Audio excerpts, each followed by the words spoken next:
গাইবান্ধার পলাশবাড়ীতে ভগবান শ্রীরামচন্দ্রের বিগ্রহ গুঁড়িয়ে দেওয়ার হুমকি ও ধর্মীয় অবমাননার অভিযোগের প্রতিবাদে সুনামগঞ্জে মানববন্ধন ও বিক্ষোভ মিছিল অনুষ্ঠিত হয়েছে। শনিবার ২০ জুন সকাল ১১টায় সুনামগঞ্জ শহরের আলফাত উদ্দিন স্কয়ার ট্রাফিক পয়েন্টে বাংলাদেশ পূজা উদযাপন পরিষদ ও হিন্দু বৌদ্ধ খ্রিস্টান ঐক্য পরিষদের যৌথ উদ্যোগে এ কর্মসূচির আয়োজন করা হয়। এতে কয়েক শতাধিক সনাতন ধর্মাবলম্বী অংশ নেন।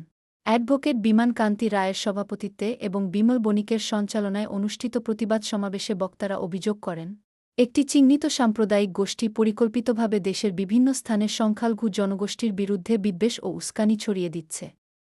এ ধরনের কর্মকাণ্ড অব্যাহত থাকলে তা বড় ধরনের সামাজিক অস্থিরতা ও সহিংসতার ঝুঁকি তৈরি করতে পারে বলেও তারা আশঙ্কা প্রকাশ করেন।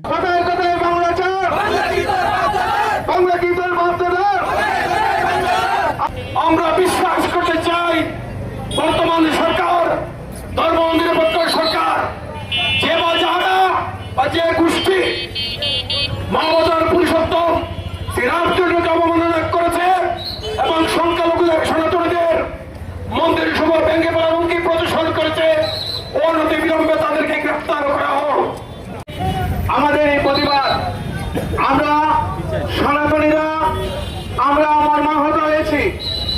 আজকে দেখে ধর্মীয় অবমাননার কথা বলে বাংলাদেশে গুজব ছড়িয়ে আমাদের সনাতনী সম্প্রদায়ের উপরে যেভাবে হামলা হয়, আপনারা ময়মনসিংহের বালুকায় সেই দীপুল দাসের কথা কেউ অজানা নয়, সেই দীপু দাসকে হত্যা করে আগুনে পুড়িয়ে ছারখার করা হয়েছিল। আজ যারা ধর্মের অবমাননা করে তারা আপনার মিডিয়ার মাধ্যমে জানা আছে।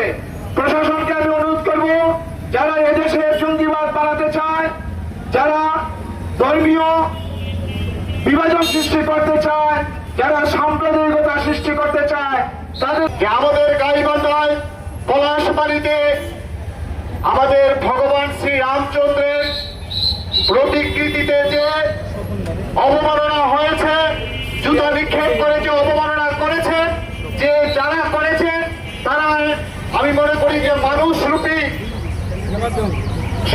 একদল সন্ত্রাসী এবং কুচক্রী লোক, যারা বাংলাদেশের স্বাধীনতায় বিশ্বাস করে না।